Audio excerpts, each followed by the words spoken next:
Tänane päev on tähistamise päev. Tähista iseennast, tähista suve, tähista päikest, tähista mida iganes sa tahad tähistada.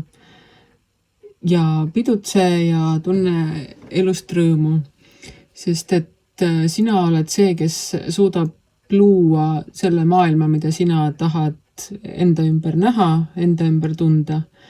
Kui sina tahad näha kogu aeg seda, et kõik on halvasti ja kogu aeg kurdad, et kõik on nii pahasti, siis sa näedki täpselt seda enda loodud halvasti olevat maailma.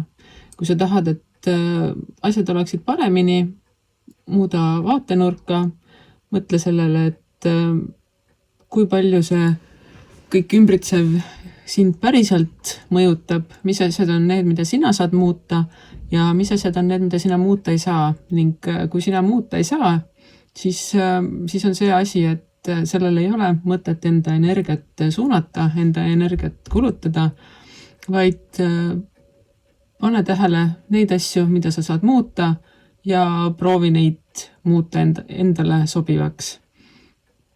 Ja sellest tuleneb ka see, et kui sa suudad juba midagi muutma hakata, siis muutused on ainult paremuse poole viivad ning sa näed, kuidas vanadest ära kulunud asjadest, kui sa need maha jätad, ära viskad, nendest järele jäänud nii-öelda tühimikku saab tulla ainult uus ja parem ning sellega tuleb ka sinu ellu sükast uuenemise, muutumise energiat ja selle abil sa saad juba veel rohkem ja veel paremini luua seda endale sobilikku ennast ümbritsevat.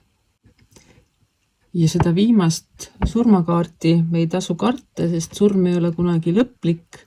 Sealt saab tulla ainult uusi ja veel paremaid alguseid. See on muutumise kaart, see ongi taassünni või uussünni kaart.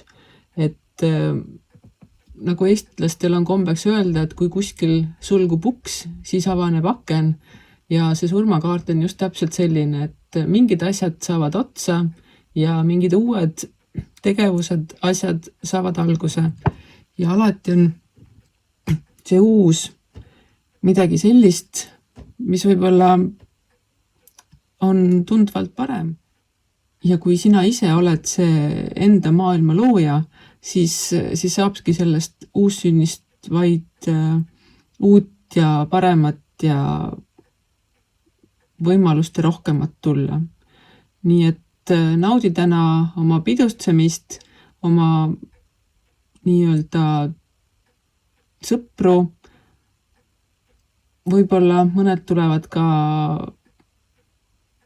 pulmade pidamine selle pidutsemise sees, aga üldiselt pidutse, tea, millega sina suudad hakkama saada, mis on sinu tugevused ja nõrkused ning loo ise endale see uus, see parem, see muutunud maailm, millega sina oled rahul ning mis toob sinule naeratuse suule ning usalda elu.